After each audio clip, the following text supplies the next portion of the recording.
দিন রাত ওরা দৌড়ায়, খাবার খোঁজে, বাসা বানায়, কিন্তু থামে না একটুও। পিঁপড়া কি রোবট নাকি? ওরা কি কখনো ঘুমায় না? অবাক হলে সত্যি, পিঁপড়ের ঘুম একেবারে অন্যরকম। সাধারণভাবে আমরা যেভাবে ঘুমাই, চোখ বন্ধ করে একটানা 6 থেকে 8 ঘন্টা, কিন্তু পিঁপড়ারা তেমনটা করে না। পিঁপড়েরা পাওয়ার ন্যাপ এর মতো ক্ষণিকের বিশ্রামে যায়।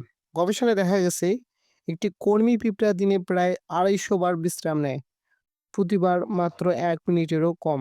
মানে ওরা ঘুমায় ঠিকই, কিন্তু খণ্ড খণ্ড ভাবে।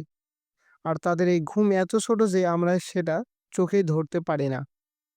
মজার বিষয় হলো, পিঁপড়ের রানী ঘুমায় সবচেয়ে বেশি, যিনি প্রায় 9 ঘন্টা, কারণ ওর প্রধান কাজ ডিম দেওয়া, তাই বিশ্রাম দরকার হয় বেশি।